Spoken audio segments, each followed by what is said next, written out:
thing that would happen. So today, we are all going to just come together and learn together, explore all this together and listen in. And I want to, of course, invite Jacob to be our first speaker today, just to dive into this topic and dissect it for us.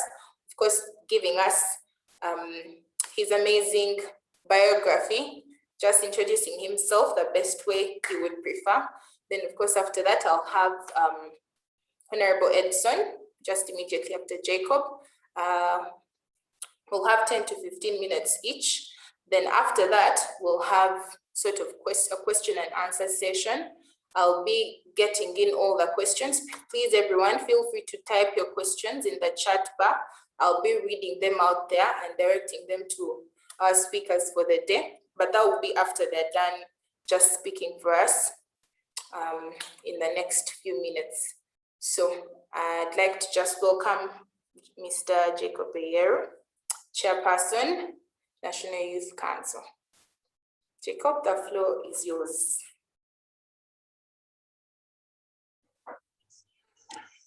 Hello, everyone. I was not told whether I have to have my video on, but let me just attempt that. I don't know if you can see me. Clearly. Thank you. Thank you so much for hosting me, and I want to really thank Honorable Edson for agreeing to also appear here. It's a really busy time for us. The International Youth Day is coming around, and we are trying to get some things fitted. So when you see Honorable Edson showing up, it's a testament to his understanding of the need to engage with young people and to support them.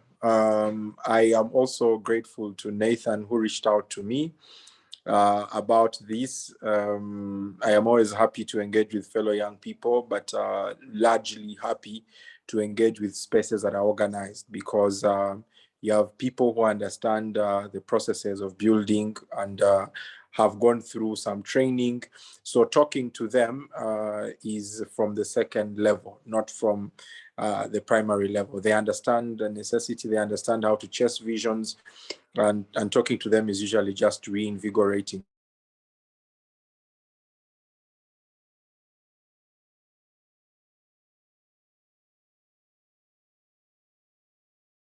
For them. So I am more than happy to be here. Thank you. Person of the National Youth Council of Uganda for the tenure 2020 to 2025. That doesn't necessarily mean that I am a full-time politician, but the only way to go there is through politics. So I have had my feet down into politics. My passions as a person are in really engaging people in development and contributing to societal development as a whole, from the understanding of the community about life, about development, about how they can self-organize into great things, to achieving competition on a global scale, seeing that we are not secondary citizens of the world, we are also primary citizens of the world. We don't come second to anyone, and it's not by virtue of race, it's by virtue of a discussion of what we're actually doing with ourselves. So those are the things I'm passionate about. My background of education is not so much into what I am talking now. My background of education, I attended Makerere University after going through high school at Chambogo College and Bishop Cipriano in Luzira. So I studied in Kampala, for everything, even university, even primary. I am not one of us that got the chance to travel the country while being educated. And I studied mechanical engineering at Makerere. But while there is when I realized that my passions might not be not talking to machines and making them talk to you. My passions might be in where the country is and how we can move it forward with its biggest population. So we were asked to talk about, I was asked to talk about the opportunities in leadership. And I want to subdivide this into two parts, as I keep track of my clock there, to ensure that Edson can also cover a bigger percentage. I want to talk about preparing yourself to be a beneficiary of the things in the country. And then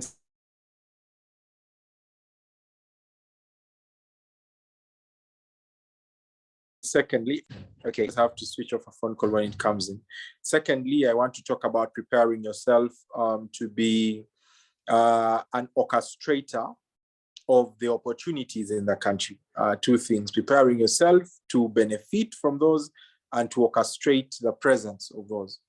So in very brief detail, as a person, as a young person growing up in a country, oftentimes what you're calling your passions are really things that you're sold to, or things that have been sold to you and you buy them. Things that have kept being fed to you over a couple of years, and you did not have the opportunity to question that feeding. You just had the opportunity to be a product of that feeding. The reason why some of you are tall is because you've eaten food for all the years you've eaten it and you've had the opportunity to grow. The reason why some people are stunted is because they have not had food, they have been fed on hunger. So it is very unlikely for you to end up saying the reason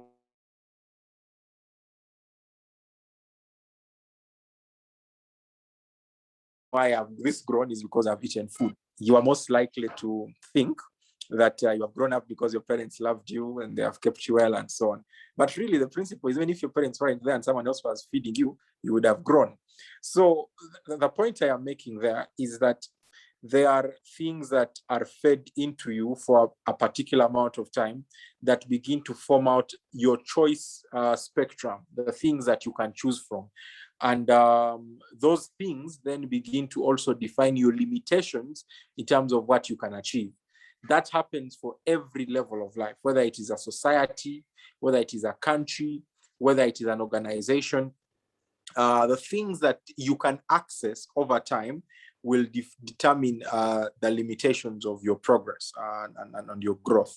So as a country, one, it is always important that we have the opportunities that can come to people that they can access, and young people especially. And one of those avenues for the country is national youth leadership, but also general national youth opportunities in that sense. So, for example, today I am on this call because I ran for office to be National Youth Chair, and by the grace of God, I emerged the winner. However, there are other people who ran and did not emerge winners. Nathan might call them, but he can't call them on the basis of youth council. He would prefer that maybe he calls them as a friend.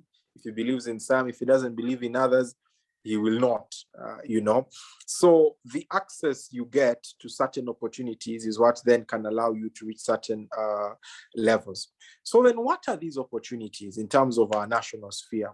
And why is it important for us to be conscious of these opportunities? Firstly, the difference between our part of the world, and by our part I mean Africa, and most of the world, is that the other people have opportunities and they utilize those opportunities. But Africa, for the most part, tends to look at opportunities, and depending on their orientation growing up, might either take those opportunities, or they might just not even realize that that's an opportunity. I'll give you an example. Today, we have so many young people on social media, but there are very few young people on social media using social media progressively and for their benefit as people, consciously. That some others are there, we are in lockdown, but they're saying, look, I sell maybe tomatoes, or I sell clothes. This is my number, I deliver. Then you use your smartphone, which is in your hand, and you take photos of the t-shirts you have, you put them on the floor in the house where you may be in your one room, and you say, these are the shirts I have, and they cost 20,000. Another person will go there and say, wake up in the morning to say, Wabula Museveni ajoga. You know, another will come and say, have you guys seen this new video? So different people will view opportunities differently, and some will take advantage, others will just not take the advantage, others will not be able to notice the opportunities. So for young people first, and as an organized group, you have understood now that there are times when you want some things to happen in the organization and you're unable to achieve them because there is no opportunity to achieve the financing for those things to happen. But on other occasions, there are certain things that you want to happen and there's an opportunity to achieve them. Maybe there is a program area that has some money and it can host them, or maybe there is a camera and you can use that. Maybe Hajat can afford bundles and we can therefore have a Zoom call. This kind of understanding of the opportunities available can then make these things happen. So at the national level, young people have opportunities and many things. At sport, at leadership, young people have opportunity at various things like the expression of their talents generally with music and so on. But for young people to benefit from these opportunities, there is a need for the young people to invest in those opportunities. So that's the first thing I want to talk about. How do you make investment into an opportunity? I think that as young people, whenever you view a space, a place, something, the first thing you should check is how does it operate and what can it offer me in its entire spectrum. Not just how does it operate and how do I join, you know, because it's very quick for people to say, how do I join Facebook? How do I join Twitter? Yeah, you just sign up here and then you get on board. But what does Twitter do for me is a question we scarcely ask ourselves. And we should get into the practice of asking ourselves that. What does the National Youth Council do for me? What does the youth MPs, or even better, I should use the word can. What can Twitter do for me? What can the National Youth Council, what can AYLF do for me and the things I want to achieve? When you begin to question everything you interact with in that sense, then you begin to draw what your prioritizations are and what the things that you think are secondary are and should be secondary are. So that is the first step that you take to be able to question what is in spaces for you, what is in opportunities for you, and how do those things make you achieve the things that you need in your life. Then secondly, when you ask that question, the next thing you will do therefore is to research about those spaces. If you realize that you're Ugandan and you want to ask what can Uganda do for you, the first thing you will use your data for is to now check what is available in Uganda. For youth, maybe generally, and then you cascade it down. Before you know it, you might find out that there is a program in your community which is being run by your chairperson of the local council, who is your friend, you know, and you've never known that he's actually having money that is meant for identifying people to benefit from different small projects. Or he doesn't have all that, but there is a program going on. There are organizations that are working in specific areas where you have interest. That kind of inquisitive approach to everything you do or everything you meet in life is going to open your eyes to very many opportunities that are available in your access, but are scarcely in your interest, that you easily will not go through, because what you're being fed on by the media is not the presence of opportunities. It is really the presence of what the media want to sell, not per se what really feeds you into your development, but what the media thinks the public will enjoy listening to and they will gain from, because they answered their question of what available opportunities are there for us in the Ugandan community. So in terms of the nation of Uganda, the first thing that young people must understand is the opportunity to advocate for the things that you believe in. If you think that Uganda should have less corruption, if you think that Ugandan leaders should be more accountable, if you think that the Ugandan society should be more environmentally sensitive, people should not throw caveras everywhere. This understanding of the platforms available at the nation gives you that room for advocacy. So you will probably reach out to the National Youth Council because it's something that your founder deals with you. And then you will say, how do we engage on such a matter? Secondly, you are also looking at the possibility for you to say, how do I move into these spaces? As I go to the second question. The second question of the first instance, therefore, is of, the first instance of moving into these spaces is to now build your social circle in terms of those people that are influential in those spaces. I can tell you that ever since I took office, there are some of my friends that have never spoken to me about what I do, but there are strangers who have spoken to me and gotten platforms in their work from what I do that never knew me, but because they went out of their way to ask themselves, what am I doing that this new youth leader can do or help me with? They've gone ahead to get either a directive to somewhere or to understand something better, and therefore be on their way to their own strategy and blossoming way better.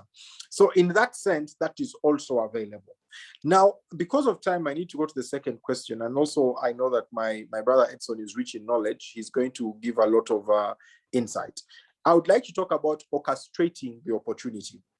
I'll tell you a very quick story.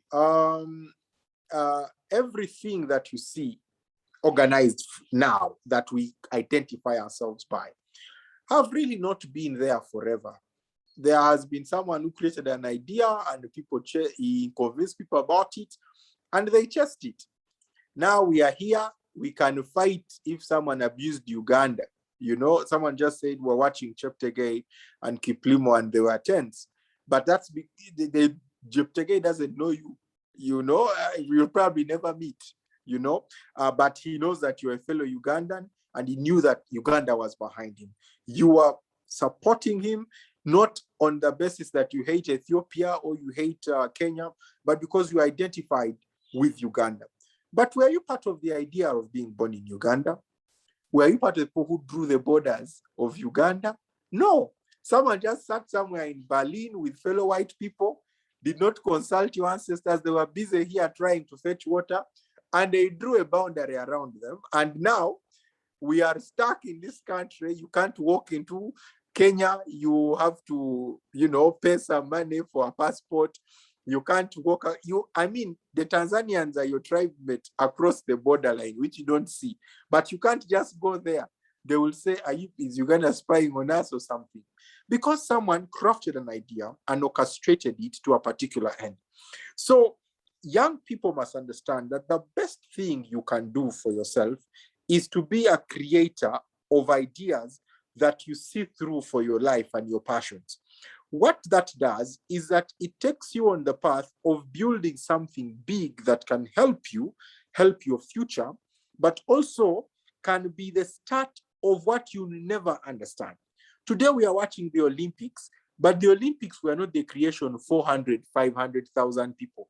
The whole world watches it now, but the Olympics was the creation of a very small group of people that were using sport to address war, basically. And that's why Olympic now has values and so on. And when you understand that in your community, you have the power to think about how you can deal with the problem in your community and create a lasting behavioral pattern on something, whether it is a behavioral pattern on how you deal with the environment here, on how you deal with education here, you can change very many things about you. I'll give you a very simple example. We all come from villages. Most of us don't have our villages in Kampala. Some of you come from Luero, I come from Soroti. Comrade Rugumayo comes from a district called Ntoroko. If I ask some of you to show me Ntoroko on Uganda's map, I may realize some of you are basic Ugandan. But what I am saying basically is, when you move from Kampala to your village, what you don't know is that the youth who see you for the first time in maybe 5 years or 3 years are very excited to see you. You have a power over them that you don't know. That if you told them that, guys, planting 1 hectare of maize will get us 2 million next season, and I want to join you in planting it, they are most likely going to listen to you than when someone from their village tells them the same thing. They'll be like, you, what's wrong with you? We have been, let's just go and play football. I think today you didn't eat lunch. So understanding the power you have of creation based on your sphere of influence, based on your associations, is going to even elevate your capacity to access opportunities. So many of the people that will call me, many of the people that will call Comrade Edson are not going to call him because they are fellow youth. They are going to call him because they have an idea that they think Edison can help with, that they think I can help with. It is that creative orchestration of those young people and even daring to believe in the impossible, that they do not have limitations, that they will think about reaching out to me and seeing how that goes. So I want to encourage you on those three fronts. Number one, there are opportunities all over that are available for you in all spheres of the country, but you need to be able to look out for those opportunities, and you need to be able to be inquisitive in any space of life that you walk in.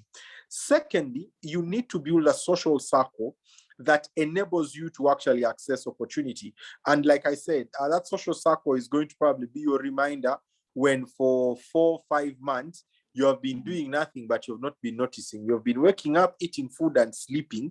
You've just not been noticing that for 5 months, there is nothing that you can say you've developed on. I'll ask all of you a challenging question. We have had lockdown for 42 days. Is there anything that has changed about you from the beginning of lockdown up to now? Is there any new knowledge you've attained? Have you read a new book? Have you found a new passion? Have you discovered a new thing that you didn't know for all these days that you've been using data every day? If you quantify how much you've used data for, you realize that you've used all the money they're giving vulnerable people in 42 days just watching videos or something. But if you audit the 42 days that are ending today, what have you done in the space that you have, in the creativity that you could have achieved? That conscious moving of life for you will take you a long way in understanding how to create opportunity and build on that. Such that now the leaders that are us, that have even bigger platform, will have young people like you to base on, to say, actually, we can expand something like this. Actually, we can be able to build with someone like this. So I know that AYLF is active and has a space and has young people from universities and so on. But I did not know that AYLF can organize sessions where young people learn and leaders of young people can come. I did not know that. I did not know that through AYLF we can be in 10 universities at the same time, or 50 universities or 30 universities at the same time. If Nathan had not approached me and told me about the AYLF idea, that I was not a part of building. So this is how society works, that there are platforms for you where leaders occupy, and you are part of the people down at the grassroots who benefit, but also can influence who occupies the platforms that the leaders occupy. And the leaders can then help you access the resources or the knowledge. And I want to tell you that some of the biggest resources you'll have are two: knowledge and human resources.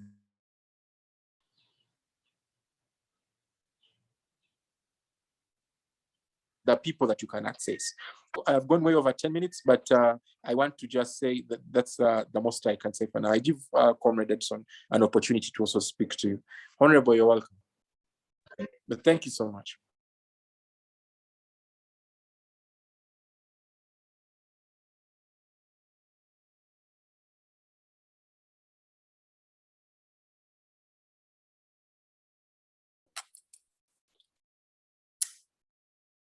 Okay, thank you, Jacob. Honorable, are you ready?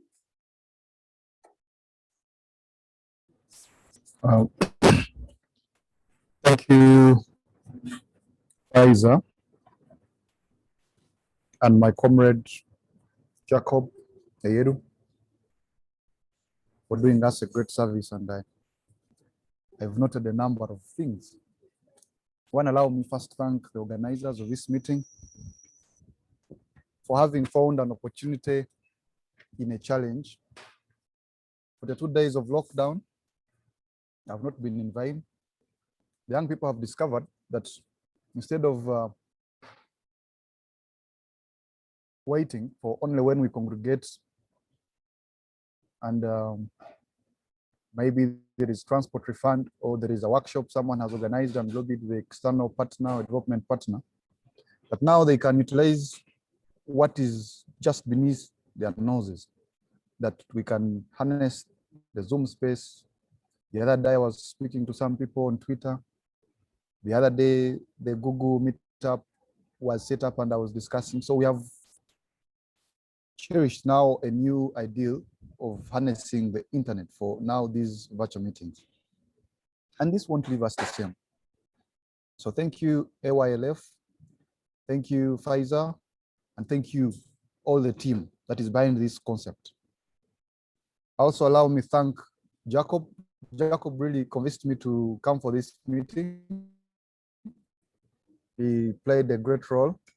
And you know, it's not easy for someone to commit oneself and say, I will gazette and attend this meeting on Zoom. So Jacob harassed me and said, Edson, you have to be there. So thank you very much, Jacob, for inviting me.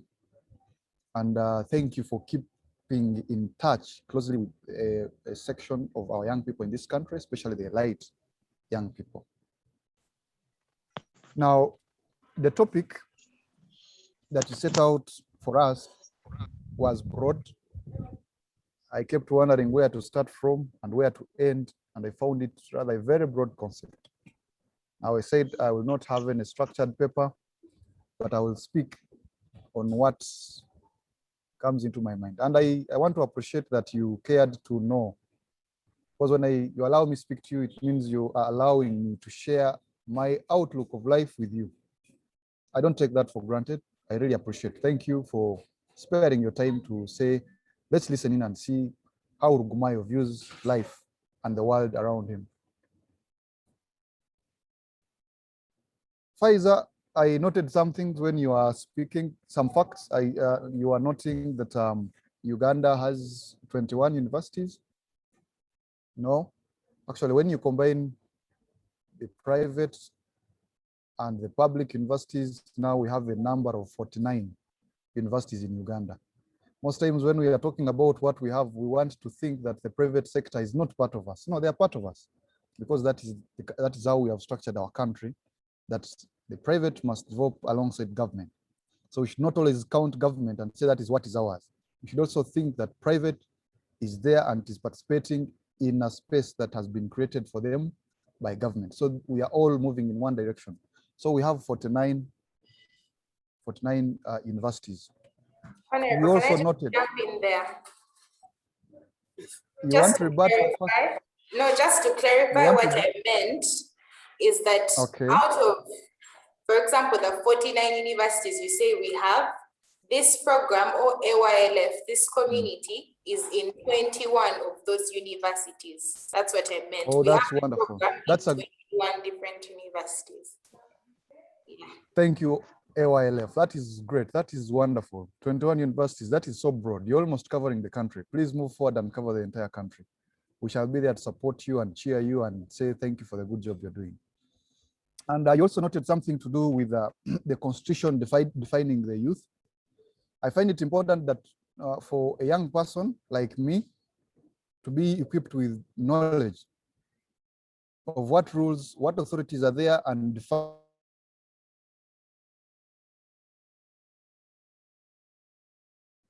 Now the constitution is silent. We have the National Youth Council Act, Cap 319, which defines who a young person is. We have the definition that a young person is that one who is between the age of 18 and that of 30. Now, of course, we have discrepancies. The youth policy, for purposes of planning, expands the age group and says we shall be catering for those between 18 and 35, and several other papers, the African Youth Charter. So I find it important that whenever we are speaking, we speak with those key important definitions that it is not the Constitution, but the National Youth Council Act that defines who a young person is in this country. Now, to get to our topic on what opportunities lie in there for the young people in this country, for me as a young person in this country, what opportunities does Uganda provide? I found it important that for me to discuss this, I have to generally say that this country's greatest resource does not lie in the minerals, in the physical features that we have today, but if you put on a scale of priority, on a scale of variation of what is most important, in my opinion, the greatest advantage, the greatest gift we have today is our demography, is our population. That is the greatest resource. Having the youngest population, second youngest, almost in the world. That is the greatest resource we have today. And it is important we always appreciate that. Secondly, when you ask the opportunities that are there for the young people in this country, I would broadly say, generally, we are very lucky to be born at this time in our country, Uganda, because we could emerge as the next bourgeoisie of Africa, the next strongest people that the world can ever have. You've heard of when Africa wakes up, the world will shake up. They are not meaning the boundaries of Africa. They are meaning that me, you, and whoever is listening in, that when we wake up, the whole world will shake. So generally, we are very opportune. We are very lucky. We have the greatest opportunities at our disposal, being alive, being born in this generation. But for us to understand the opportunities that are there for us today, first we must touch our light and look at what aspirations do we have as a country. Where are we headed? How are we heading there? That is a strategy. And how can I fit myself to be part of the aspiration? When you answer those questions and become a realistic person, just like my comrade Jacob was saying, looking around the environment, living in real context, you will discover what opportunities we have. Now, this country is a very young country. We are only 50, how many years? Faisal will guide me, independent. When you count from 1962, how many years are we now after independence? Faisal can come in there. Oh, Nathan, how old are we now? Nathan. About 59. Great. We are 59 years old now as a country. That means we are a very young state, a very young country. Moreover, the 59 are part of the years of confusion that we wasted some time back. So we are a very young country. But you see the unfortunate part, or the most fortunate part, which we choose to see only the unfortunate part, is the world today as it is a global village.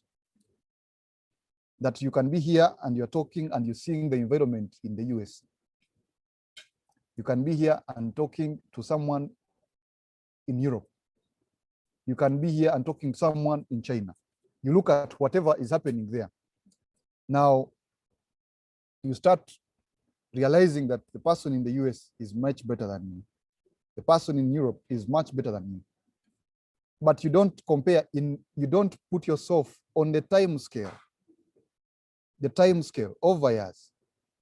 Which level have we reached? The US is over how many years? Count from 1772, when they had their civil strife. Come to now, how many years? Those are almost 2 centuries that the US discovered themselves and started working on the journey that we are on today. So it is important that we put ourselves on the context of time, on the scale of time, and judge ourselves basing on that scale of time. Now, our aspirations as a country, Uganda took a very drastic decision. Leadership and governments make decisions. They choose which trend, which route to take. Fortunately, Uganda decided that we shall aspire to become an industrialized economy, an industrial economy. That is the direction we are taking. That is what we have been pursuing over time. Now, in becoming an industrial economy, that poses a question to us, makes us pose the question, what can we do in line with the aspiration of this country?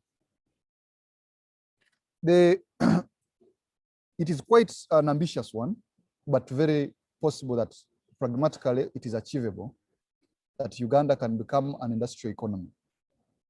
Now, I want to count for Uganda between 1986 and today. 1986 and today.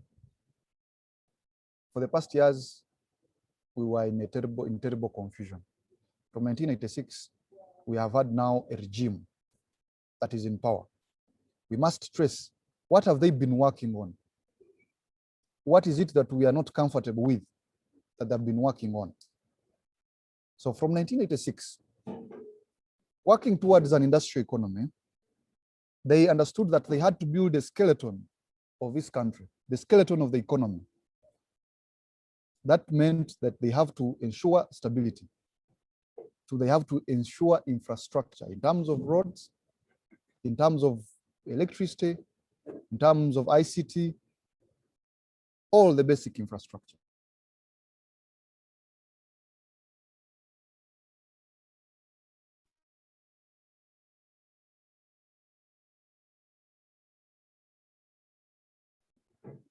Now that is what they have been working. Comes the time at this level.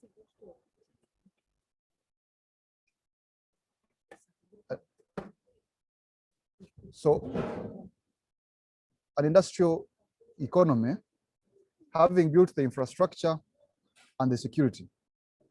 This year, the government said we are changing our priority drastically. We are going to implement NDP3, which means that now we are going to, in a drastic way, pragmatic way, pursue industrialization. So what are the opportunities that lie within that ambitious goal? That one, they are going to industrialize basically they are driven by the need for jobs and the need for a population to create wealth. Now, I know we all live with our own prejudices. Sometimes you feel you're not NRM, NRM is wasting time, and yeah, we have prejudices. But you see, for any keen young person, at a certain point, you have to put away prejudice and look. You see, when government said we are going to ensure there is peace from 1986 to 2006, people thought it was unachievable, that you could have a peaceful country from corner to corner. By 2006, Uganda was peaceful from corner to corner. 2006, the leadership says now we need to have infrastructure that connects every single dot of this country. Of course, the pessimists and those who had prejudices overwhelming, no, this is not possible. How are you going to fund? We are going to have loans. I said, no, but you can't have money like that. They said we must borrow to build the infrastructure. Some opposed by those who believed. But you see, why when others opposed, the others followed. But a great population felt that this was not achievable. That is why we have seen almost all the roads, the biggest roads, were constructed by foreigners. And yet it would have been easy if people by then said, oh, we should do this. They would look for the technology. They could mobilize the resources. If an individual cannot manage to have a company like CCC that has constructed the Entebbe Expressway, at least when 50 Ugandans come together and have a joint venture, they are capable of having something with resources almost that. Now, technology, how do you find the technology? You trace technology somewhere. But because most of the people were saying, no, that is not possible. That is why we have had only people from outside come and do these things for us. And you must, as a young person, you must sit carefully and try to see. Yes, these things have taken 30 most years. That is too long. Yeah. We must also understand that there are some challenges that I would also sit down and say, yes, this they have achieved, but why over a long time? Why over a long time? You must also again sit and say in context that as a young country, people get into government and there is a thinking, a need, a sense, a stage of desiring to accumulate wealth. There are corruption tendencies. The institutions are not yet built enough to safeguard public interests. So you must expect that some of those goals drag on to be achieved, but nevertheless, they get achieved. So that is why you can see that Uganda is pacified, corner to corner.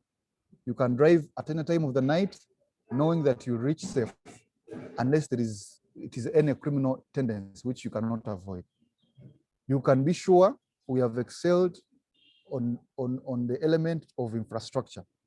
Now we are not only focusing on what roads we have in Uganda, we are saying that we can connect now with Congo, we can connect with any country, let's say Tanzania or anywhere, so that we have our market harnessed.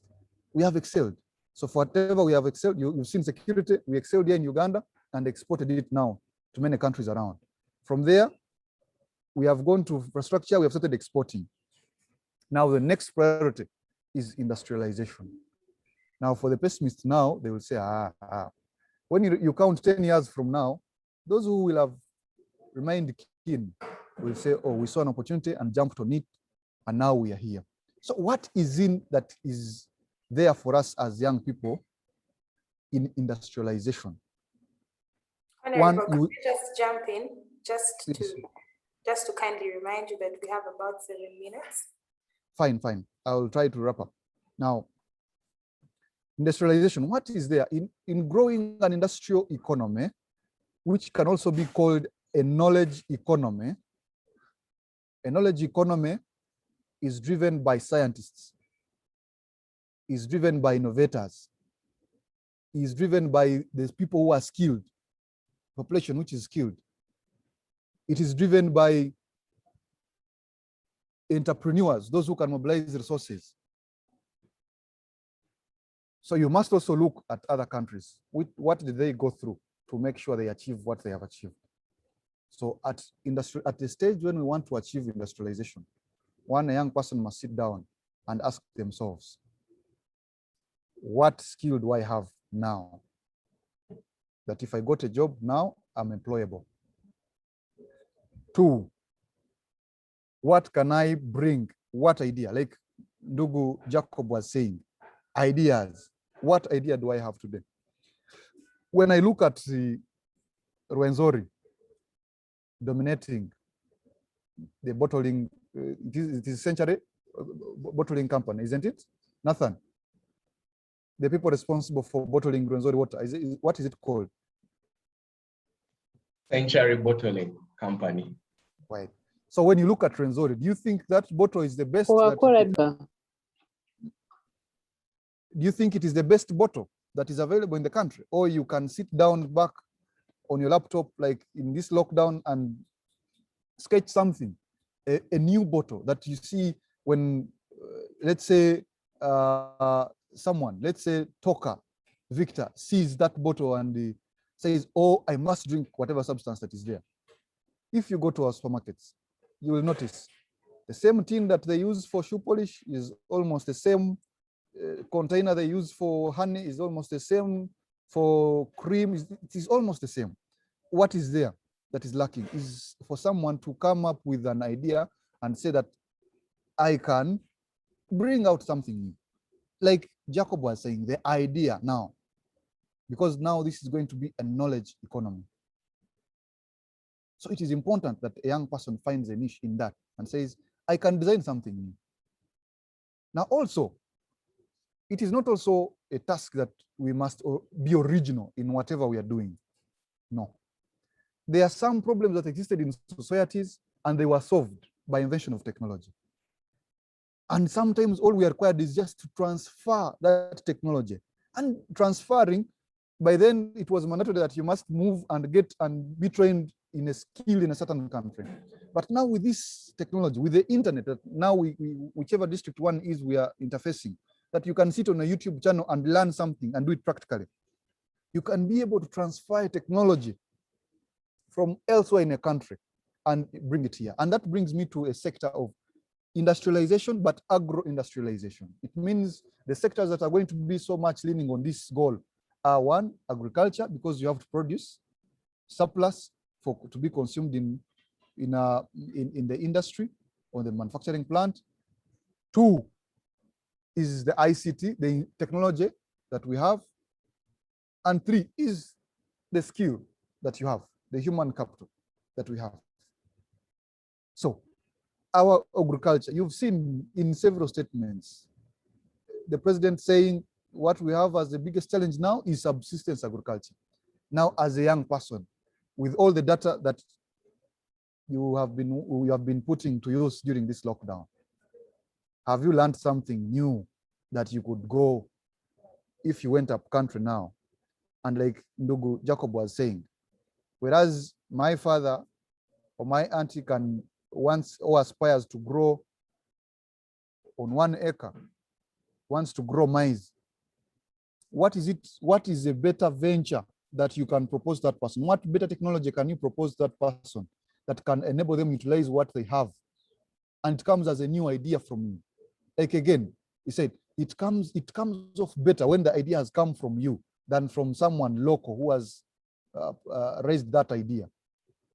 So you need to realize, you study that environment and see what is there, what is the challenge that is there, that I can propose this technology, bring in, be pragmatic, achieve it, and then transform myself. So it is very important. So in the sector of agriculture, that one is very green. Two, the sector of value addition. Now, I know the setbacks principally is access to capital. That is an underlying problem in the country. The skill, those are underlying problems. But you also must know that in the aspirations of this now new term, and I want to beg you that in the subsequent legislative agenda in Parliament, we shall be discussing, breaking down the presidential address and how it goes into policy for us to understand the direction, policy direction of the country. We shall be discussing that for the next few weeks. We shall be breaking down that and trying to break down that budget speech and making sure it is now transformed into a policy that guides us in our next development. So those things are very important. So one, a young person must find opportunity in production, that is agriculture. If you can't go there, because if you would have gone there, you would probably be required to go there with new technology of increased production. Choose the best venture that is so productive. Instead of saying I'm growing maize on 1 acre, you choose something else that sits on 1 acre and is more productive and earns you surplus. Not growing for just a family to eat, but growing to have a surplus for you to sell off the market. Then from there, or you can join in the sector of value addition. What technology can I bring in, add value? For example, I eat chips, what we commonly call fries in Kampala, what we call wedges in our improved restaurants. What is the value chain that is there, that I can transform this Irish potato from Kabale, and by the time it reaches my table, it is a new product that someone appreciates and consumes with convenience. So that you can also join in there and find an opportunity. But also, you can find original innovations, given in the environment we live in, by observing the challenges that we have and trying to have innovations that solve those. So one, in a nutshell, as a sum up, because I will come in as questions come in to interject and give in more information. So we must realize that we are very lucky to be at this point. Two, we must set away our prejudices and put them aside And 3, look at the national aspirations. What are our aspirations as a country? Where are we headed? And 3, now be pragmatic. And nothing will come easily. So in the next few weeks, we shall also be discussing with the colleagues at National Youth Council and members of parliament on what is really there in youth programming, how we can streamline it, how we can make it more effective, how we can, because you see, in all this, it is not entirely the responsibility of government. The government is just an enabler. It gives you the environment. Now it has constructed the road, security. Now it is, governments are now taking even an extra step by saying we can provide capital. We are going to provide the skill. If some of you must have been following, the government is going to be implementing a skilling program across the country. And now, so far, we have built, they have built almost 27. 18 industrial skilling centers have been accomplished. So the government is going to be implementing a program of industrial parks alongside skilling hubs for the young people. What is in there for you? How can you interest yourself in that program and get to know what is actually happening there? What skill can you get from there? So I'll be coming in with more. I'll be coming in to describe what real government thinks. How does it plan for the young people? How does it categorize us? How does it break down for us? And which category do you fall in? And what opportunities are there for you in the category that you fall in? So let me allow space for another person to come in, and then I'll be coming in intermittent junctures. Thank you so much. Oh, wow, thank you, Honorable Edson, for that very broad approach. Definitely. I've understood that you've attacked this from different sectors, just showing us which sectors and opportunities lie in these different sectors. And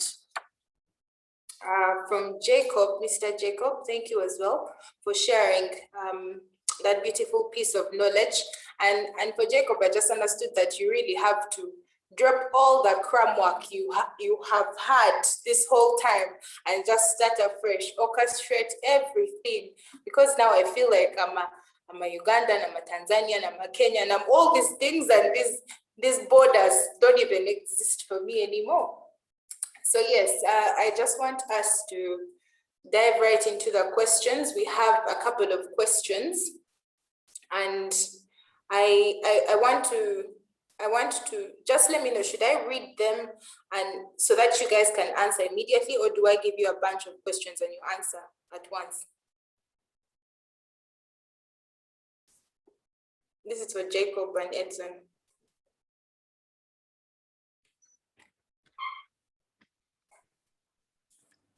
I mean, I am happy with either way. It would be good maybe to just hear a batch of questions, because maybe there are synergies within the questions and we can answer them in a synergy-based approach, you know, where one conjoins the other. Yeah, rather than having one question and then becoming repetitive if the questions have any synergies. Okay, great. So I'll start with the first question that really goes to both of you. Someone is asking, is saying that we've had about youth livelihood, youth capital venture, funds, parish development strategies, all these different programs that have been brought just to help in innovation and building opportunities. And this person is asking if these programs really do reach just deep in the villages, and how the youth can access these programs, actually, how accessible they are to them, and how they can benefit from such programs. This is to both of you. Then, of course, we have a second question. How best can youth participate in building the nation? Youth are the largest group in Uganda. How best can they participate in terms of agriculture, politics? Okay. The third question is, well, that was to both of you as well. The third question is, when you talk about knowing the power in you, it literally means knowing your potential and capabilities. So what if the opportunities that are available don't match your power or potential? what can you do, and what's your advice to this person? This is to you, Jacob, specifically. And then, of course, this person is from Kabale, and they say that they initiated an awareness platform to reach out messages and promote literacy, especially about the cross-cutting issues of cultural deterioration, environmental conservation, human rights, civic education, etc. So they started this initiative, and they're asking how can such a developmental idea be improved to a national level? So these are the questions we have so far. I think we'll start with Jacob.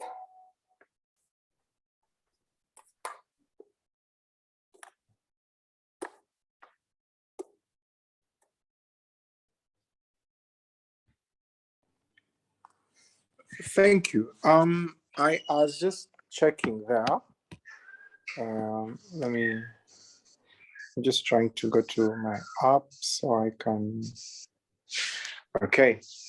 So I was just checking there on whether I had the first question right. If you could just reread the first question for me, because I want to take two others with the specific one from me. Okay. It's that we have heard about youth livelihood, Yes. youth capital venture fund, the recent parish development strategy at parish level, mainly Yes. invented government youth programs to benefit youth. So this person is asking if these programs really do get to even in the villages deep down, and how the youth can access them, and if they access them, how they can really benefit from them. Thank you. I'll allow my more experienced colleague to answer that one, because he has a wealth of knowledge, having served 5 years in the National Youth Council and now in Youth MP. So I think he's going to talk to you about whether youth programs reach the villages and how you can access them. But that's a good question. So I'll take the question. I wish I had names, but I'll take the question on how your initiative can reach the national level that you said come from Kabale. Now, firstly, you need to understand that progress, and I'll pick this from what Comrade Honorable Rugumayo brought out. Progress in life and in countries and in anything takes time. It does not, you don't land, as a big shot. No, you build. And in most cases, even building does not build towards being a big shot. You just are building something, and what you're building creates you as a big shot or a big person or a big, brain. So your focus is on what you're building, not who you want to become as a person who has built it, and so on. That usually is the case. So I want to encourage whatever initiative you take, you need to have an implementation plan that accommodates the resources you have, but also is optimistic. It looks out to the possibilities presented by the world and your world, to see that you can use opportunities of growth that are available to you and take them. So the questions I'm answering here are two. The question of how you build, but the question of when something doesn't meet your potential, the opportunities available don't meet your potential. There is potential on what you're doing, and then there's potential at personal level. So I talked about social networks, but also I need to talk about networks generally, and they can be professional, they can be social, and so on. These networks usually have different people around us who we can consult from about what we can relate to and what we can achieve from. For instance, like I told you, I studied, my background is in mechanical engineering. But if you wanted work around accounting and make sure that we can account very well in a year, receipt people very well, I am not the best placed person. The question would be, if my initiative needs that, can I find someone who can do that for me? At the time when I don't have money, can I talk to a friend who can maybe offer, to do it as a part-time learning for him if I don't have money to pay him. I have ever done this. There's a time when we needed to have, on an initiative that we're running, the Debate Society of Uganda, we needed to have someone talk to us about how to account, because we're bringing partners on board, and we needed to account to those partners on how their money has been spent. So because we did not have money to hire people, I called one of my friends who was studying accounting at the time in MOOBS, and I told her, look, we have this idea. I want to be able to tell you that this is the budget, throw the money at you, and you get me to know how I can say this is where we spent the money, keep track. Because for me, I am from a world where you just get the machine, use it for what you want, and you check whether the machine output has delivered. I had nothing to do with which invoice came in first before you paid.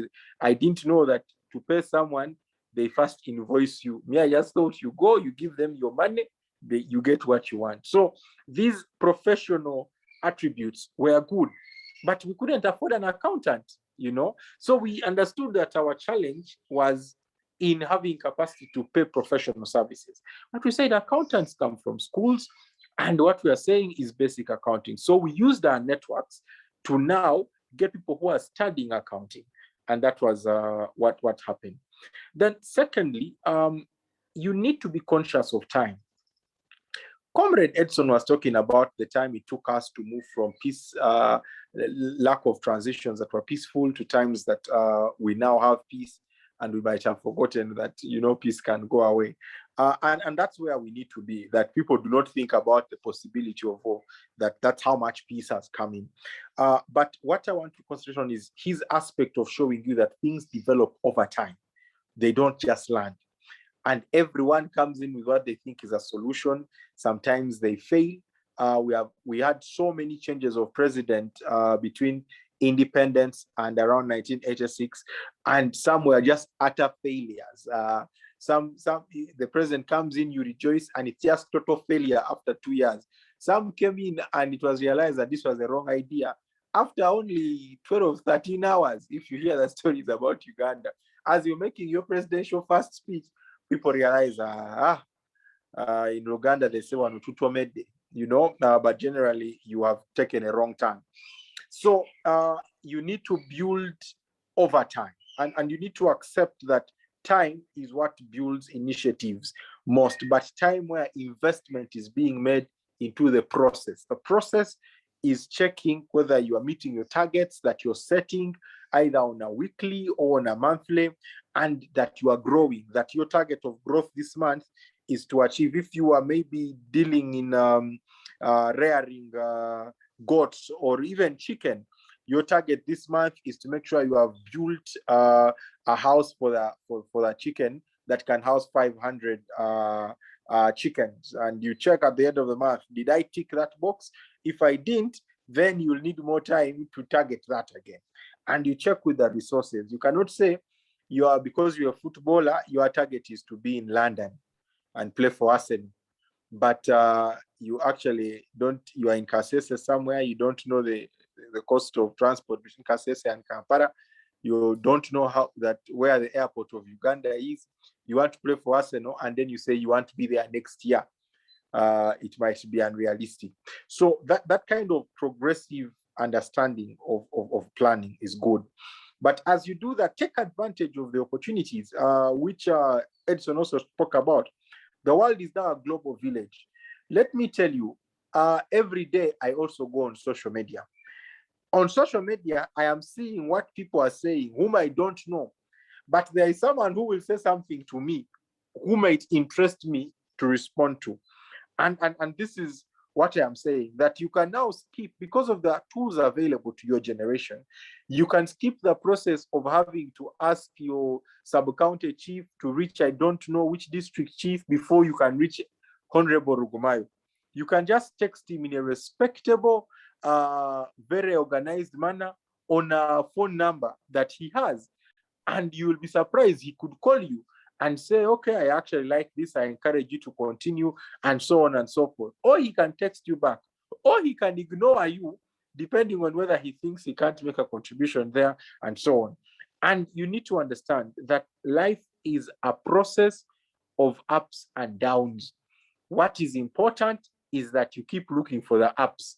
You don't be looking for your downs. You look for your ups. When can I go high again? When can I go high again? And so on. And this is how your entire life is going to be. Even when you are resting and you are old and you're retiring, sitting at home, you're still going to be concerned about how your children, how your grandchildren are performing in school. You cannot pay their tuition. You can't meet their teachers. You cannot even, farm with them, but you're interested in making sure that they are learning maybe culture. They are, you're still checking the ups and the downs. So it is important for you to answer that. The final question I'm going to answer is on the initiatives that are available. And I think that we have hinted on this. I'm just going to maybe just pick one of the questions I've seen here is about how did you manage to balance books and ventures or initiatives into your passion? And since you realized your passion was different from mechanical engineering, or did you start pursuing your passion after campus? How was it generally? First of all, I don't think that you have to have one passion. I have had people talk about purpose. Purpose could be singular, but passion does not have to be singular. A person who is very talented in football could play football for a living, but their passion to help people can drive them to start a charity. And then they run that charity. So as they're running that charity, doesn't mean they have lost passion for football. I am very passionate about engineering. Because I think that I am gifted with things to do with mathematics and so on, but that does not mean that I don't recognize what my other passions are, and I prioritize along passion lines. That's really it. And how do you balance things? Sometimes things don't balance. I need to say that very openly. Sometimes if you have passions, I know people who dropped out so that they can actually have their careers in sport. I'll give you an example. One of the superstars at Manchester United, called Marcus Rashford, earns a lot of money from kicking the ball, but he left his chemistry class so that he can go and kick that football fully and full time, so it can actually develop. Very many of the people that you see that are sports persons are not very educated. Some of them not because they do not want to be educated, but it's because they had to trade that training time, because they were a very big talent, to going to university and sitting in class while they're in their prime. Their prime is between 21 to 25, but also that's the time when you have to be at university reading your books. So Cheptegei has to choose between continuing to try and be in a UCU or go to the high altitude area in Kapchorwa and train hard so he can win the medals he has won us today and all the money that he has.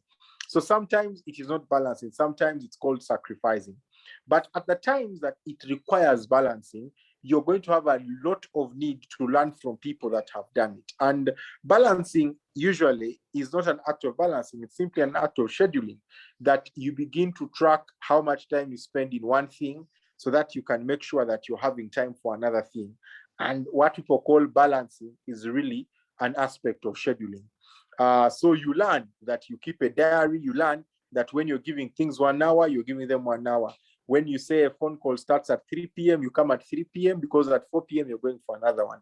For example, here now, I have a very important engagement at 5:30 with another big group, and there is no way I'm going to be here at 5:15 because we have to prepare for the other one. So that kind of arrangement of life. I want to now welcome Comrade Rugumayo to also take some questions.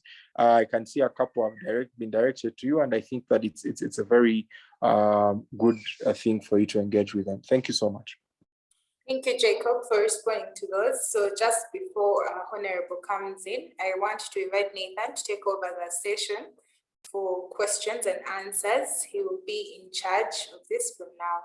Nathan, please take the lead. Yes, thanks. So Honorable, before you come on, I want us to, we have little time. We need to be out of here by 5. So we'll try and group these questions, but also make them shorter so that Honorable and Jacob, you can answer them a bit shortly because a lot of them are related. So Honorable, the question was, how do those different programs reach the young people and how can they take advantage of them? The skilling program you talked about, the youth funds, how do they exactly translate to reach the youth, and how can we find them? How do we apply for them? Which offices do we go to? Who do we call? Can you just start there? Thank you so much, Nathan. On a question of programs, we have since 2013, when a number of study groups, a number of I can say discussion groups started analyzing and fronting the ideas to government, and also from the initiative of government, understanding that the greatest need now for this country is to find meaningful, gainful employment for its young population.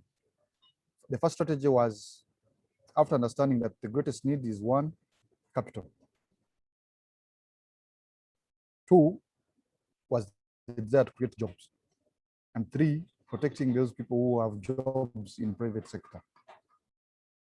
That was 2013. Now,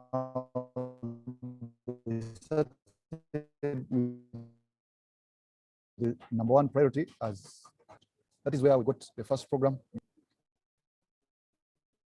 Then program number two, YLP. We also have programs like the green jobs, which you rarely hear about. Government was also piloting here in Kampala, the skilling program.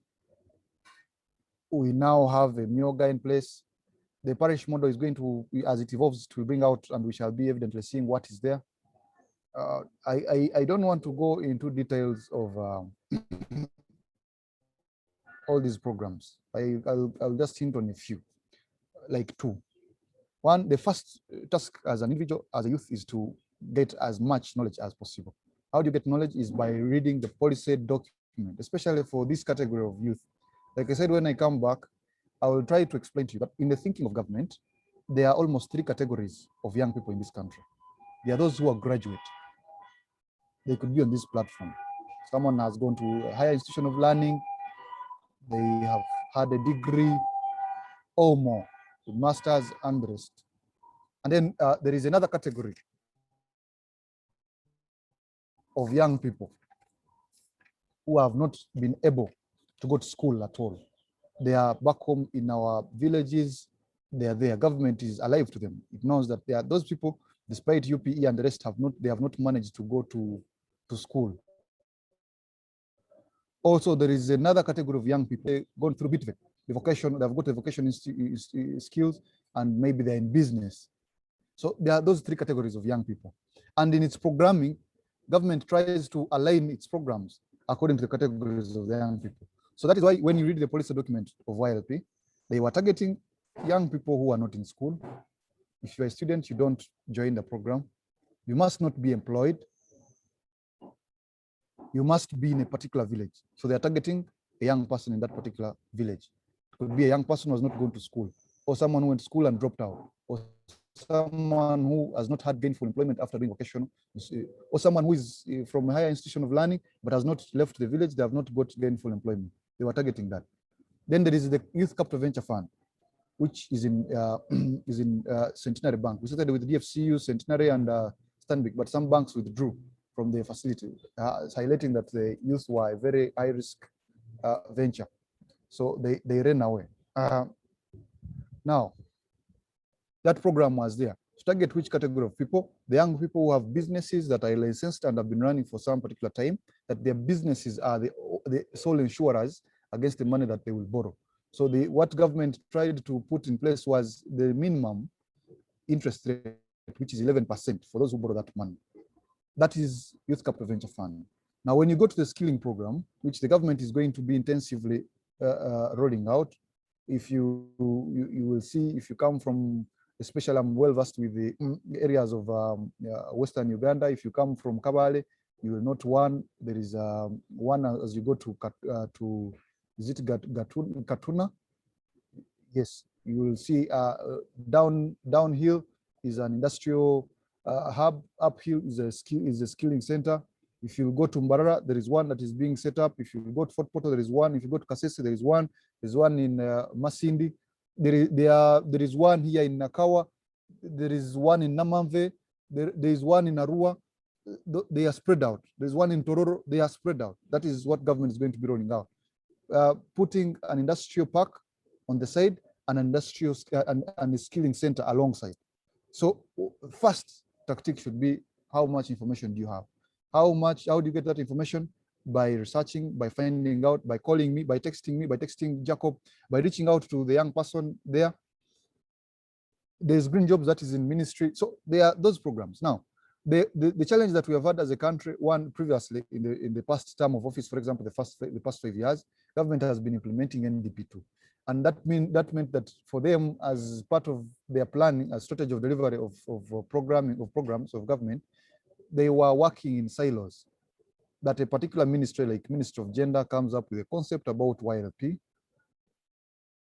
Then they conceptualize it, mobilize resources, find a mechanism of implementing, then find a body within the same ministry to monitor and evaluate. But having assessed and known that is challenging, in the NDP3, government is promoting a strategy of delivery of services by creating interlinkages.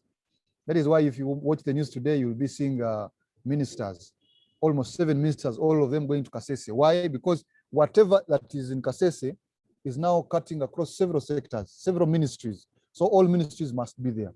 So what has been happening? The Youth Capital Venture Fund was a program initiated at Ministry of Finance. The YLP program was a program initiated at Ministry of Gender. The skilling program is the program under State House. Green Jobs is also under Ministry of Gender. Parish model is now under local government. So as we go forward, what we should be agitating for is creating an interlinkage, the linkage between all these programs, because it is now expressed in the development plan that we now must, whatever we must do, if it cuts across sectors, all sectors must come together. So if it is about all these programs, we are going to be pushing with Jacob, and I'll be discussing with them on how we can make sure that all these programs come, and you find that a person in the caliber of Jacob Eyeru knows all information at the fingertip, and then rolls out the information now to the subordinates, those ones who are below him in the structures of youth leadership, or rolls out at every avenue, like this one you have created. And then the next leader, such information spills out and spills out to everyone who can go and access the information. As he noted, these programs are mostly in the community-based sector at the district. So you could start at a sub-county, go to the community-based office in your area of residence, and then you pick more information. Now, on the question of how can a young person participate in this entire aspiration, in this entire agenda of development, it's a very grand question. And today I didn't want to speak only on a philosophical point of view. I wanted to be exact, technical, and more detailed, that you can find more sense in what I say. Now, my colleagues and fellow young people, in the question of how each one of us can participate in developing our country, it is quite touching. It is a good one. It is like seeing someone convert from paganism to a certain. So I congratulate whoever asked that question. It means they have converted, they have set aside the prejudices prior, and now are saying, how can I play a role? So congratulations. One, we must see whichever thing you do and progress in, and you add value to yourself and produce something, you are participating in the development of this country. If Nathan can leave this platform today and self-discover and find something that they can focus on and earn an income and gain for something, you are participating in developing this country. Because one, your purchasing power has increased, you're buying more, and people are, when you buy more, the one who is producing gets and produces more, and you're gaining fully. You are participating in developing this country.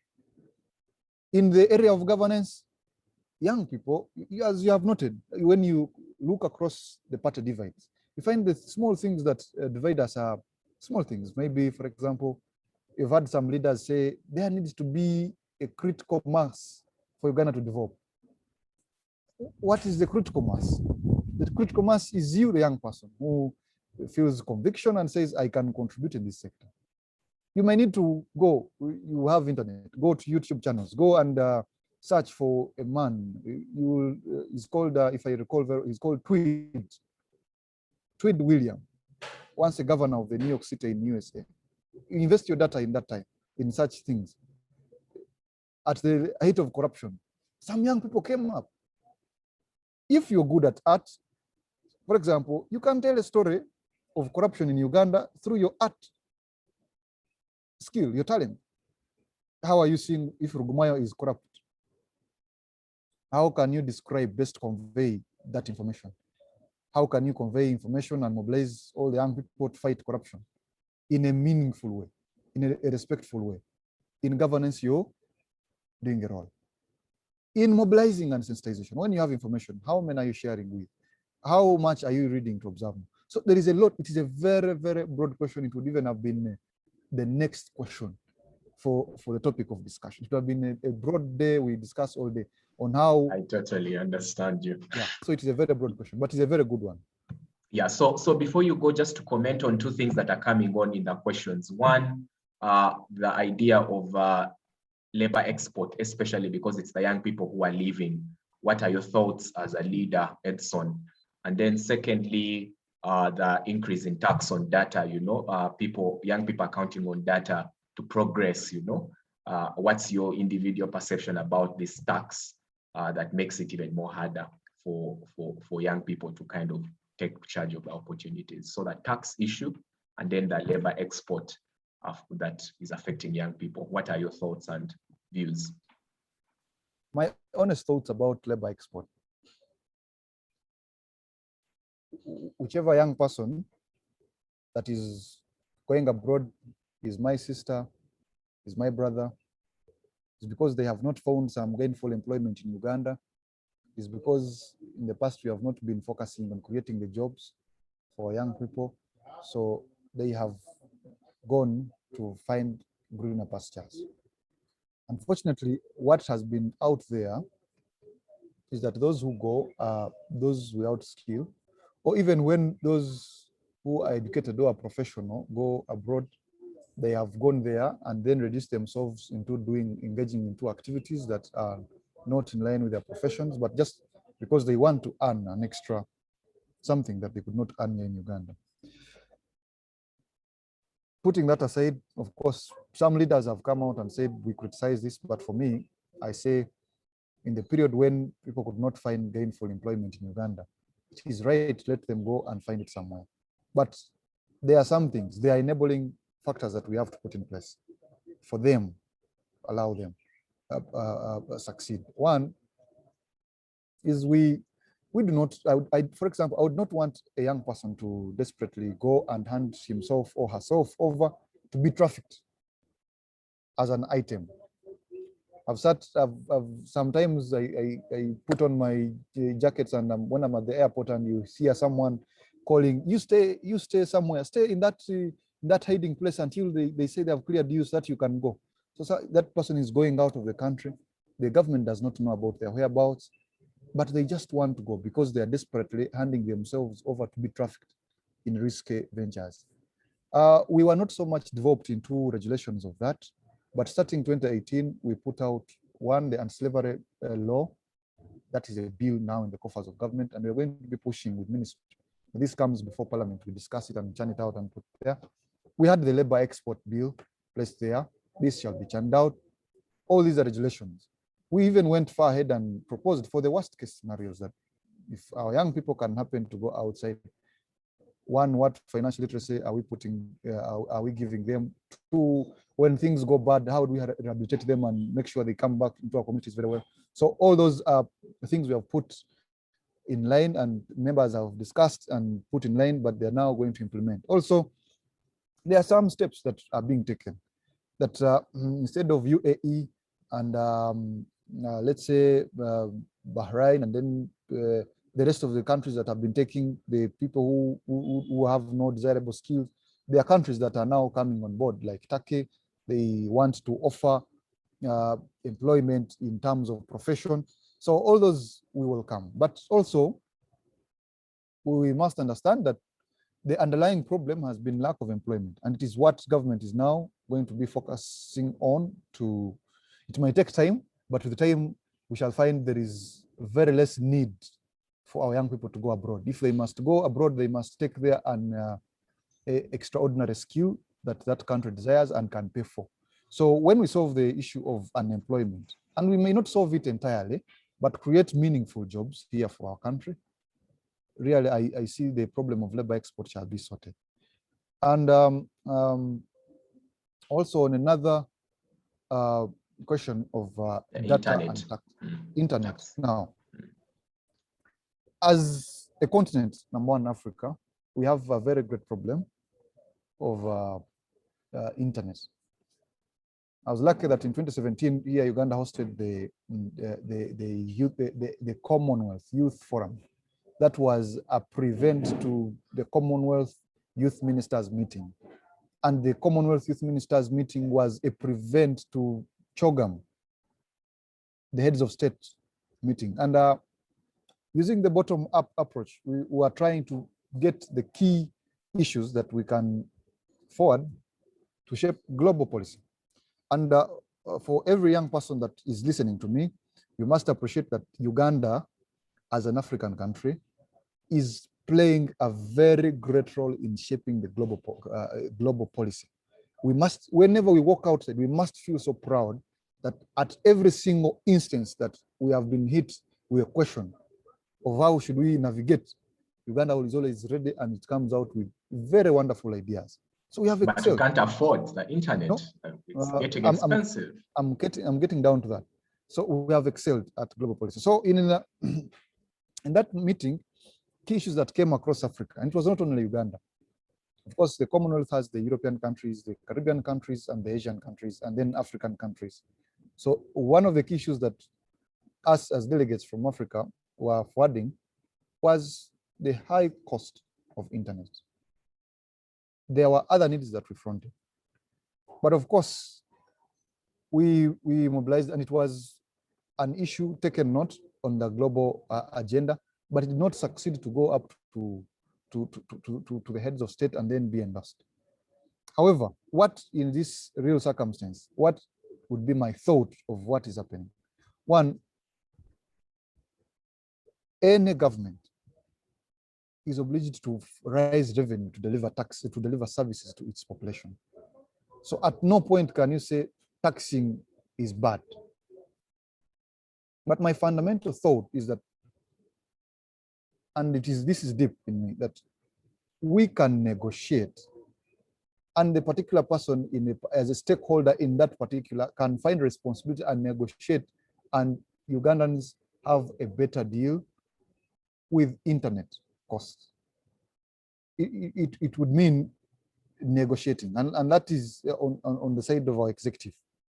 Someone in that particular office has to sit down, think deeper, and that is what we need. We are mobilizing you as a critical mass. We need to find a strategy. We talk about the cost of internet. We must talk about it. Just having this meeting, someone must have at a minimum of 3 GB data. But 3 GB for every lay person, 3 GB, that is almost 10,000. And more than even 10,000 for us to have this discussion. So we are all going to have to join and talk so that all our stakeholders can understand that data or the internet is just as basic, as desirable as just a road, as just food, as education, and we must. You see, what we sometimes don't want to think about in the process of policy making is every generation, every group of population, every age group has interests. And when we have interests, we must find a mechanism of communicating so that our interest is taken care of. I have always thought of a government as so many people with different states of mind. And for your interest as a population, as a group, to be heard and to be listened and taken as priority, there must be some kind of negotiation, some kind of, I need this, I need this, I need this. So we are going to have to work on this. And this is not for me and you alone. And even it has to be all of us in this. We must show the relevance of this. We are already showing this, that we are now in a meaningful discussion. We are not doing anything horrible. So we must continue agitating. So government can tax, because it is their obligation, but we should also tell them to negotiate with the service provider that a lay person should pay something meaningful, something feasible, something manageable. So we are going to have to push over time and negotiate. Of course, the government is trying its best in making sure there is penetration of internet across the country. That's what they are doing, and it is allowing a lot of space. It's allowing a lot of support to the telecommunication companies and regulating it at the same time. But we also have to continue discussing this. We have to keep fronting it in the best way. And I've always said, advocacy does not mean we chant out abuses and say regime and say what, target our stakeholders and say this is important. Just like when you are teaching us in primary, you're saying the basic needs of life are food, education. We must find a way of communicating and saying, for me now as a young person, my basic need is internet, because whatever I want to do, I must find a way of accessing internet. So this one we speak in the same voice. Yeah. Thank you so much. I agree with you, Edson. So before Jacob comes on for the last 5 minutes, I want to give you a minute before you go, and you can feel free to get off the call after these final remarks. One, I just wanted to give a final word, to the young people here, just a final word in a minute. And also, if possible, if you have contacts that are available to the public, just feel free to type them in the chat so that people can have some follow-up discussions and questions for you if you have any of such contacts. But let's give you a minute to just give your final thoughts before I bring Jacob to wrap up.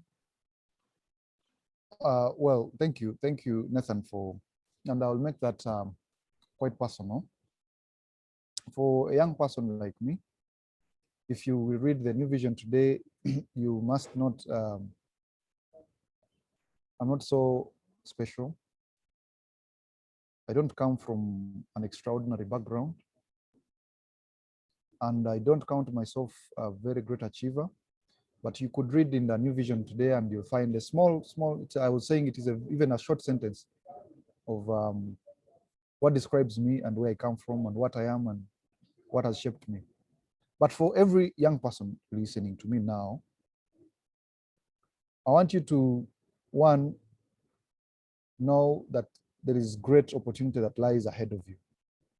Have hope that there is a greater future for you. Hope. Without hope, there is no reason to live. Have hope. Two,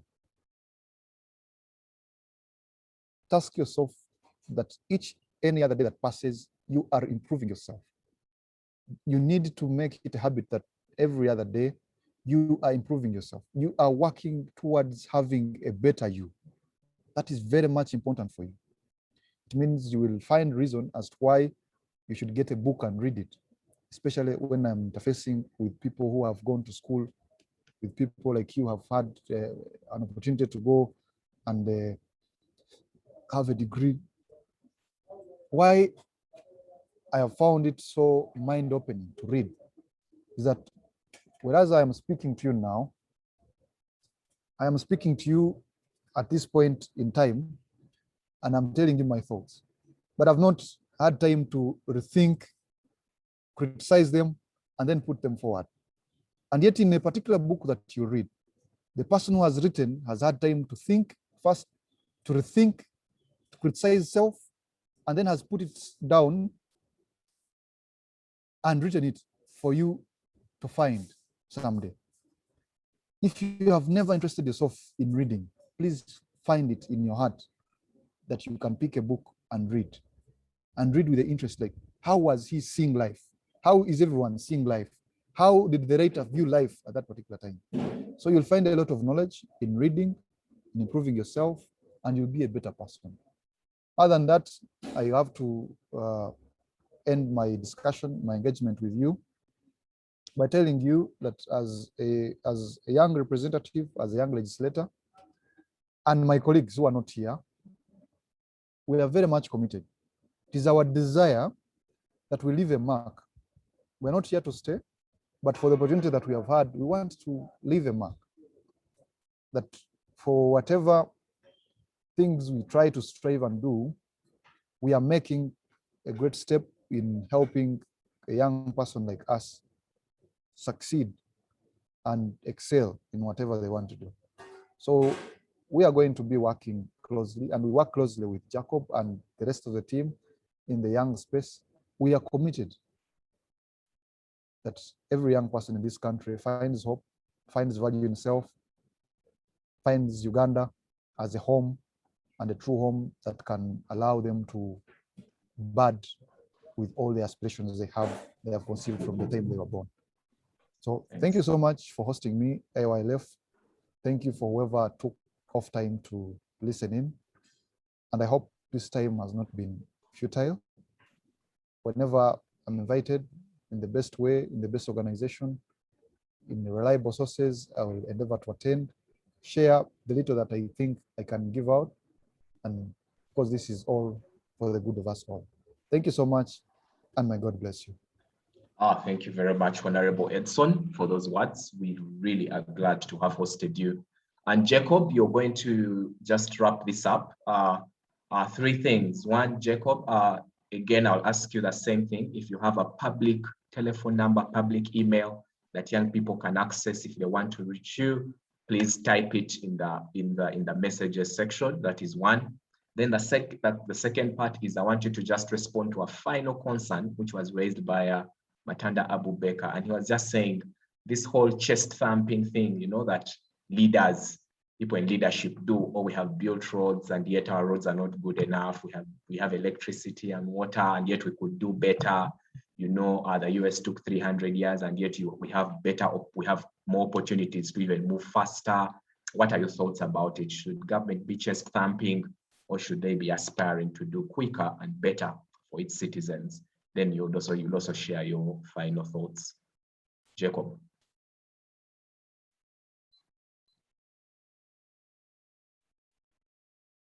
Jacob, are you still on the call?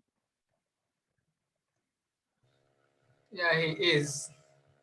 Oh yeah, yes. I'm just checking on him to see if he had me. You can unmute Jacob and yes. Thank you, Nathan. I thought I was unmuted, so I was trying to type while talking. I was unmuted. Thank you.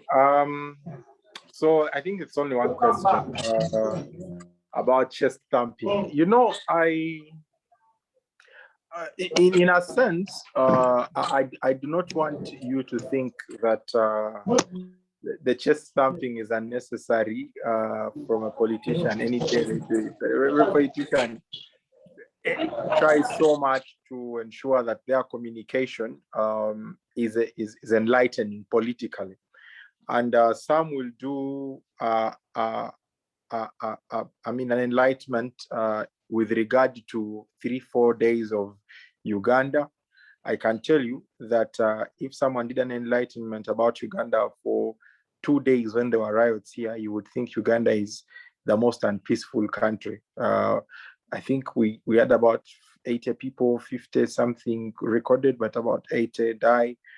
You would think that there is a war going on. If you watched, it's just like South Africa when there were riots, looting going on. It was happening in about majorly 2 provinces and then spread to maybe like 2 more. But if you saw it on the news, you would think that South Africa is on fire, you know, ShopRite is out of business and so on. So yes, I agree that there's need to question chest thumping and to talk about things more dynamically. And like Comrade Rugumayo said, this is not enough time to talk about all these things. So in different perspectives, in building different ideas, it is important that you offer some history and perspective and context that works for what you want to build. And I think that's what has happened. But I also am not one of those who does a lot of praise singing and thanking people for what they have contributed, much more than for identifying need. I have found that to be the same mindset for Comrade Rugumayo. We share a lot, and we usually find out that there are very many things that we are not comfortable with, even if we are part of the NRM. And we talk a lot about that. Comrade Matanda, who has asked the question, used to be a member of NRM. He is now a member of the ANT. And there are very many things that he's uncomfortable with, even in the ANT. But that does not mean that you don't make a contribution as a member of the ANT to the ANT. But again, like we say, those contributions can go so high. They have an extent to which they can reach in changing the situation. For me, the bigger perspective is about where we are going. One of my friends that I hosted last night at home, he told me that he has reached a point where Uganda is, he does more looking on and waiting, because he knows he wants to make a contribution, but he does not think that under circumstances, the platforms have an effective political contribution. It's not the same case with the economics. It's not the same case with social engineering. In Uganda, you can start any kind of organization. If you go out of Uganda and you talk about the gay community, which I don't support, almost all of Uganda don't support, they think that here we are busy killing them, looking for them and killing them. But we are not, because we are here. It does not mean that we support that idea. It's just that whoever presents the point somewhere out there presents it for their own interests. And there are very many gay people in the country, not too many, but they are there. They are not being killed. They even meet, people even know where they meet from. No one kills them there. But when they go out, they preach what they want to preach so that they can get their funding. So this kind of understanding means that you always understand that perception is trying to be controlled all around. But in doing that, we must not lose the idea of where we need to go, what we need to build together and what we can work on together. And that's why even when Comrade Edson knows that he's in parliament and that's what he's voted for, he's able to come on this platform and talk to all of us, who in my...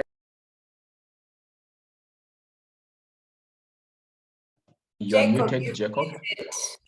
You muted yourself. Thank you.